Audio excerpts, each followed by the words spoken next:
¿Estás al día con las tendencias? Hoy en día, la cultura está profundamente influenciada por las modas. Las tendencias marcan la moda, el entretenimiento e incluso las conversaciones políticas. Las redes sociales suelen mostrar o destacar temas, productos o debates que están de moda. Los influencers, celebridades y expertos siempre intentan seguir y predecir la próxima gran tendencia. Ser considerado moderno o de moda es un cumplido, aunque no suele durar mucho, ya que las tendencias cambian rápidamente. Lamentablemente, esta obsesión por lo que está en tendencia puede afectar todas las áreas de la vida, lo cual no siempre es positivo. Muchas tendencias espirituales son bastante alarmantes, cuando no directamente peligrosas. Por ejemplo, hay una tendencia notable a suavizar el mensaje del Evangelio para hacerlo más aceptable. En un mundo donde la tolerancia es lo más importante, algunos creen que el mensaje de Jesús debe parecer más tolerante si realmente queremos que otros se interesen en él. En una cultura cada vez más postmoderna y escéptica, toda religión, especialmente el cristianismo, es vista con desdén y duda. En lugar de dejar que el poder del Evangelio cambie los corazones y las mentes, muchos prefieren cambiar el Evangelio mismo para que más personas lo acepten. Como muchas personas se han vuelto abiertamente hostiles hacia las Escrituras y la fe, algunos dentro del cristianismo han intentado mostrar al mundo que la Biblia no es tan mala. Han tratado de reinterpretarla o incluso de traducirla de una manera más moderna y tolerante. Por un lado, estos esfuerzos parecen funcionar, suelen abrir puertas al diálogo, a la discusión y despiertan el interés entre quienes antes no mostraban ningún interés por la fe. Pero, ¿eso es realmente un éxito? Considera la reciente sensación en TikTok, las historias bíblicas para la generación Z. Este canal de TikTok tiene más de 350,000 seguidores y varios de sus videos han alcanzado millones de visualizaciones. La popularidad ha sido tan grande que incluso han publicado el libro El Evangelio para la generación Z, que incluye 50 historias de los evangelios. Como su nombre lo indica, estas historias están contadas en la jerga de la generación Z. La popularidad de este producto es evidente, y aunque ha recibido críticas, también ha sido muy elogiado. Uno de los principales argumentos a favor de esta traducción es que logra alcanzar y atraer a personas que, de otro modo, no leerían la Biblia. Eso parece algo bueno, ¿verdad? Bueno, no necesariamente. Si conseguimos que la gente se interese en la Biblia cambiándola, entonces realmente no están interesados en la Biblia, ¿o sí? Están interesados en otra cosa. Y este es el principal problema. Muchas de las tendencias modernas intentan hacer que el cristianismo sea popular y fácil de aceptar, pero en ese proceso, lo que ofrecen es algo sin poder, porque no es el Evangelio. Volviendo al caso de la Biblia para la generación Z, basta con mirar algunas de las reseñas y elogios. Si lees los comentarios y críticas, verás que la mayoría de los elogios se centran en lo divertido de las historias, abundan los emojis de caritas sonrientes y de risa. La gente no puede parar de reírse. Y por eso les gusta, porque es entretenido. Hay algo que decir sobre el hecho de que el Nuevo Testamento fue originalmente escrito en griego común y la necesidad de traducirlo a un lenguaje comprensible para todos, pero eso nunca ha sido una tarea cómica. Cuando el hermoso y sobrecogedor evento en el que Gabriel le habla a María sobre el hijo que va a tener se convierte en algo cómico y fantasioso, algo ha salido trágicamente mal. Como muchos comentarios y reseñas afirman claramente, la gente sigue el contenido y continúa leyendo, no porque estén cautivados por el poder de Jesús, sino porque se sienten entretenidos.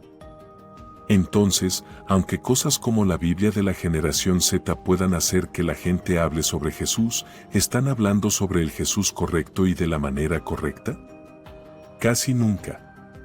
Como dijo un comentarista, ni siquiera soy religioso, y esto es muy divertido. Otro comentó, no soy religioso, pero así sí escucharía la Biblia. Otros afirmaron que irían a la iglesia si se utilizara la Biblia de la generación Z. Mira, no se trata de que el Evangelio cambie vidas, sino de cambiar el Evangelio para que encaje con los estilos de vida actuales. Este tipo de transformaciones, si no se quedan en el ámbito de la blasfemia y el sacrilegio, carecen de poder para salvar, porque no son el verdadero Evangelio. La Biblia de la generación Z puede parecer tonta e inofensiva para algunas personas, pero de muchas maneras cae en la misma categoría que otros grupos que alteran las escrituras. Por ejemplo, se ha informado que en China se está trabajando en una nueva traducción de la Biblia, supervisada y aprobada por el Partido Comunista Chino, PCC. Se dice que esta nueva versión busca estar a la altura de los tiempos y hacer que la Biblia se alinee con los principios comunistas. Incluso se rumorea que podrían incluirse elementos del confucianismo y del budismo. Aunque tendremos que esperar a que salga la traducción para saber si estos rumores son ciertos, son alarmantes. Podemos ver el problema de cambiar la Biblia para hacer que se ajuste a los principios confucianos, budistas y comunistas. Al hacerlo, la Biblia deja de ser la palabra de Dios. Pero si esto es cierto, ¿no es lo mismo cuando intentamos actualizar la Biblia para que se ajuste a la cultura occidental moderna? La tendencia de modernizar el mensaje de la Biblia para que se adapte a la cultura es una tendencia peligrosa que los cristianos deberían evitar. Lo que podría parecer una tendencia menos dramática, pero mucho más peligrosa, es la tendencia de la distracción. Muchos cristianos critican los intentos de diluir la Biblia. Pero la mayoría de nosotros luchamos con las interminables formas de entretenimiento y distracción. Como si muchos de nosotros no viéramos ya más televisión de la que deberíamos, ahora los servicios de streaming en Internet han hecho que sea más fácil que nunca ver episodios sin parar. Los teléfonos inteligentes han puesto el mundo entero en nuestras manos y bolsillos. Mucha gente no puede esperar en un semáforo, hacer fila o ir al baño sin revisar su teléfono. La inteligencia artificial, IA, está apareciendo en escena, haciendo que sea más posible que nunca escapar de la realidad en favor de lo virtual. ¿Y qué tiene de malo todo esto? En la superficie, nada, y ahí está parte del peligro. El entretenimiento no es, por definición, algo pecaminoso. No es necesario quemar los teléfonos inteligentes como los libros de magia en Efeso. Aunque la IA puede tener inconvenientes importantes, también podría tener algunas aplicaciones beneficiosas. Entonces, ¿dónde está el peligro? Quizás la amenaza más significativa es simplemente la distracción. Un estudio sugiere que, a nivel mundial, las personas pasan un promedio de casi 7 horas diarias frente a una pantalla. La cantidad de tiempo que pasamos en teléfonos, computadoras y televisión es asombrosa. Incluso si todo ese tiempo se dedica a entretenimiento inocente, sigue siendo una cantidad inmensa de tiempo. Pasar tanto tiempo distraído y entretenido puede tener serias consecuencias espirituales. Cuanto más tiempo pasamos distraídos, menos tiempo dedicamos a leer la palabra de Dios, a orar y a servir a los demás. Cuanto más distraídos estamos, menos nos enfocamos en la batalla espiritual en la que estamos inmersos. Los cristianos deben reflexionar con seriedad sobre cómo frenar las tendencias actuales de distracción y entretenimiento. Una última tendencia de la que debemos tener cuidado es la cultura de la afirmación. A primera vista, hay mucho que parece positivo en el cuidado personal y la imagen positiva de uno mismo, pero este movimiento tiene un lado oscuro.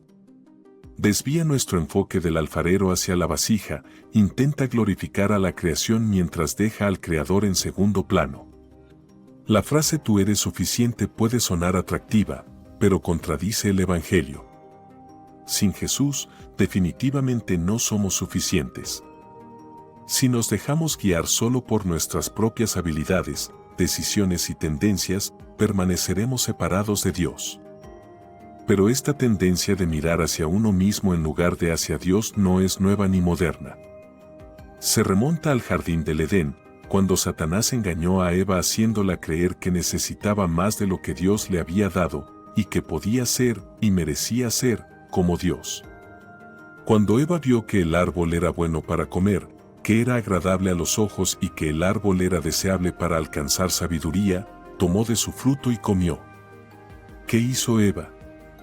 Se enfocó en la creación y no en el Creador, elevó sus propios deseos y dejó de lado los mandamientos de Dios. Satanás ha utilizado esta táctica de engaño desde entonces. Lo vemos cuando líderes importantes de la iglesia se ven envueltos en terribles escándalos porque abusan de su poder y eligen el mundo en lugar de la piedad. Lo vemos cuando personas dejan la iglesia debido a esos escándalos, porque pusieron su fe en un hombre y no en Dios. Lo vemos en nosotros mismos cuando elegimos el placer por encima de la santidad, la satisfacción por encima de la santificación o la diversión por encima de la fidelidad. Las maneras de Satanás son sutiles, pero sigue siendo el mismo truco de siempre. Ten cuidado con la tendencia de elevar el yo. Las tendencias son difíciles de combatir. Todos queremos encajar, queremos ser aceptados. Pero ten cuidado con las artimañas de Satanás. No busques ser famoso ni estar a la moda, busca ser fiel a Cristo. Hoy, en todo el mundo, los cristianos no podemos evitar notar el constante declive de personas que asisten regularmente a la iglesia o que abiertamente profesan la fe cristiana. Antes, las tiendas cerraban los domingos, los empleadores permitían a sus trabajadores tener ese día libre y asistir a la iglesia parecía ser lo normal entre nuestros conocidos. Los tiempos han cambiado. Cuando le digo a la gente que prefiero no trabajar los domingos para poder ir a la iglesia, casi parecen ofenderse por considerarme religioso. ¿Qué está pasando aquí?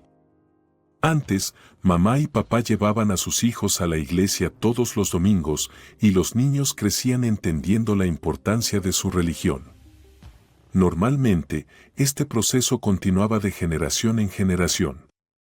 Sin embargo, hoy vemos algo diferente, es raro ver a varias generaciones asistiendo juntas a la iglesia. Incluso los que van a la iglesia parecen estar cambiando junto con la cultura secular. A medida que el entusiasmo y el fervor por la fe cristiana disminuyen a nuestro alrededor, la hostilidad y el rechazo hacia Cristo y sus enseñanzas parecen aumentar. ¿Es justo decir que la religión está muriendo? No, esa no es una evaluación justa. La religión sigue viva y presente, pero la gente ha cambiado sus prioridades. Hoy en día, las personas están más preocupadas por cómo pueden beneficiarse personalmente y menos por cómo pueden servir a Dios y a los demás con humildad. La religión sigue siendo igual de frecuente, pero el objetivo final ya no es amar a Dios y a nuestros prójimos. Te propongo que haya una nueva religión tomando control de la vida de las personas hoy. Esta religión es contraria a los valores y enseñanzas de las generaciones anteriores y a las mismas enseñanzas de Cristo que tanto valoramos. Esta nueva religión emergente es la religión del yo. Muchas iglesias y cristianos hoy en día afirman que su propósito número uno en la vida es honrar a Cristo, pero ¿es eso cierto? ¿Sus acciones respaldan esta afirmación? Diría que muchos están convencidos de que están poniendo a Cristo en primer lugar en sus vidas, porque esta religión del yo ha crecido de manera sutil. Así como Eva fue engañada en el jardín del Edén, temo que muchos de mis hermanos y hermanas hoy han caído en esta trampa de egoísmo. Mucha gente busca escuchar cosas sobre la Biblia que les hagan sentir bien, pero nunca se detienen a pensar si lo que escuchan es cierto. Hoy, tanto cristianos como no creyentes parecen estar de acuerdo en una cosa: lo que verdaderamente importa en la vida es la felicidad. Pero, ¿qué dice la Biblia? Jesús nos ilumina de manera perfecta en el Evangelio de Mateo, capítulo 16, versículos 24 a 26, sobre cuál debe ser realmente nuestro enfoque en la vida. Establezcamos este pasaje como nuestro texto principal para esta lección. En el versículo 24, la Biblia dice: entonces Jesús dijo a sus discípulos: si alguien quiere seguirme, que se niegue a sí mismo, tome su cruz y me siga. Jesús es muy claro en lo que dice aquí: si las personas quieren seguir a Cristo, algo que muchos dicen querer, deben estar dispuestas a dejar de lado lo que desean y dedicarse a lo que Dios desea. Esto es extremadamente impopular hoy en día. La religión del yo enseña que nuestra felicidad, sueños y comodidad son lo más importante en la vida. Aunque esta idea suena agradable, está minando sutilmente el fundamento del ministerio de Cristo. Es difícil convencer a alguien de que debe poner a Dios en primer lugar en una sociedad que constantemente le enseña lo contrario. La gente está siendo bombardeada con anuncios de los últimos productos, con la presión de destacar en el trabajo o con música que glorifica la felicidad por encima de lo que es correcto y bueno. Cuando las personas siguen viviendo con este enfoque hacia sí mismas y pierden de vista a Dios, el resultado siempre es un vacío. Consideremos la sabiduría que nos da Proverbios 30. En el capítulo 30, versículos 7 a 9, la Biblia dice: «Dos cosas te he pedido, no me las niegues antes de que muera, aleja de mí la falsedad y la mentira, no me des pobreza ni riquezas, sino solo el pan necesario para cada día.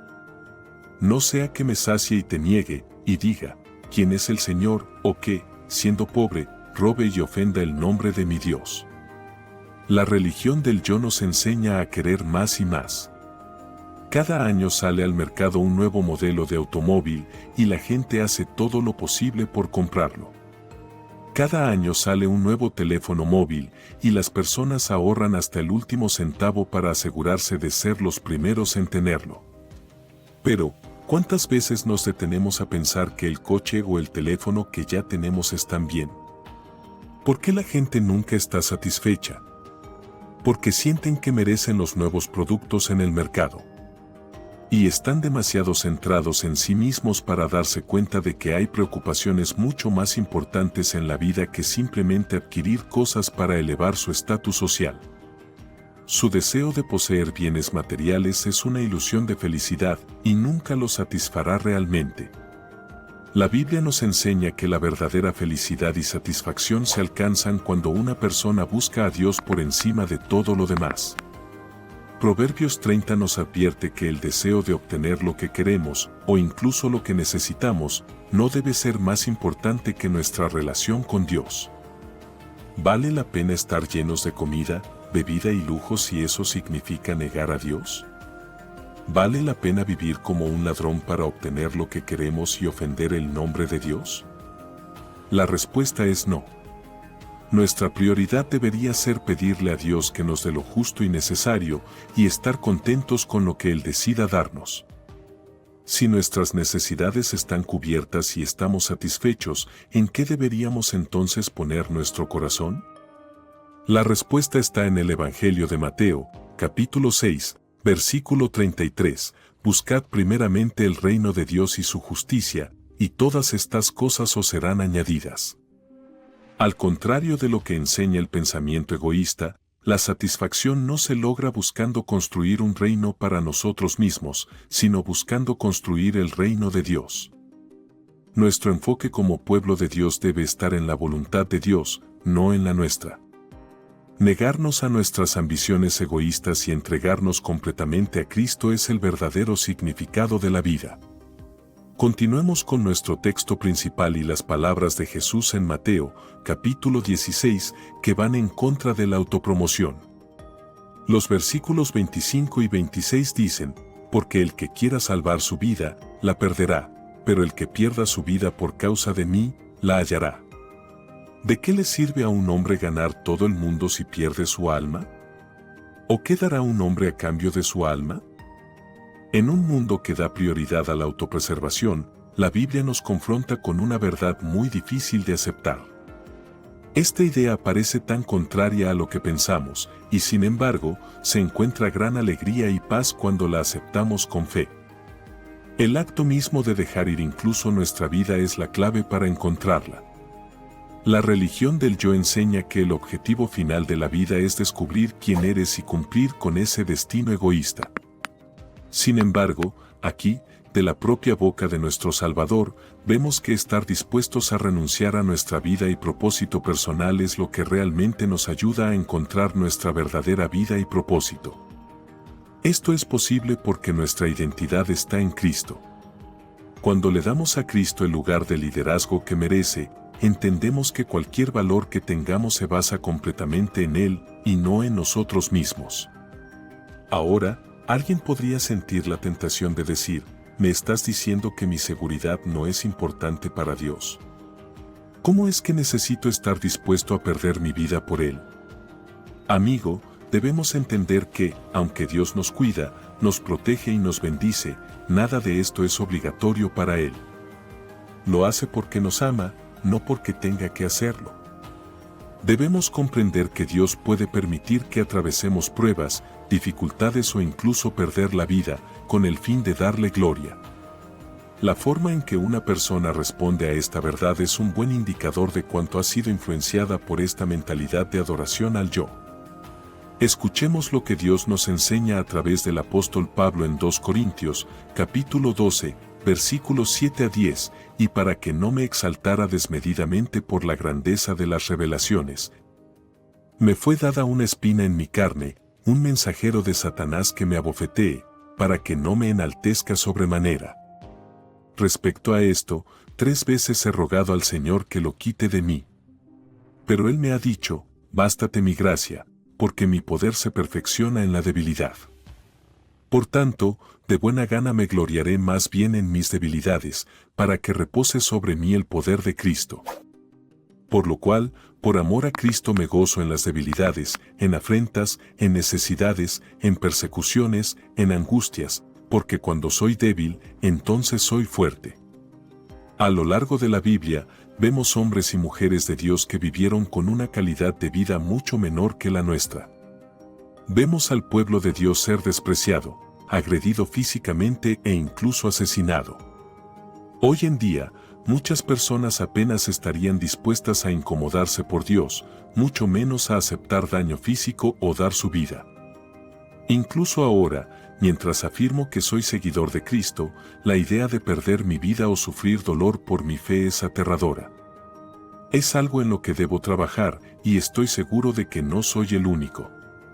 Pero, al leer las Escrituras, encontramos una y otra vez pequeñas pistas de que Dios quiere que pongamos nuestras prioridades en orden. ¿Nuestro enfoque está en nosotros mismos o en Dios y su propósito? Notemos que Dios permitió que el apóstol Pablo sufriera un problema de salud para evitar que se volviera orgulloso. Aunque Pablo pidió varias veces a Dios que lo sanara, Dios eligió permitirle continuar con esa espina en la carne. Vemos un escenario similar cuando Job pierde su riqueza, su esposa, sus hijos y su salud a manos de Satanás. Dios permitió que esto ocurriera, igual que con la enfermedad de Pablo. ¿Acaso Dios no se preocupa por Pablo? ¿No se preocupa por Job? Por supuesto que sí, y mucho. Pero Él nunca prometió que la vida sería fácil, cómoda o incluso segura para su pueblo. ¿Qué significa esto para nosotros? Dios tampoco nos prometió seguridad. Debemos estar dispuestos a perder incluso nuestras vidas si eso es lo que Él desea. No tenemos que entenderlo todo, pero necesitamos obedecer. El mundo nos enseña que debemos hacer lo que nos hace felices y vivir lo que creemos que es nuestro destino. Pero esto es falso. Lo que realmente importa es someternos a la voluntad de Dios y hacer lo que le dé gloria.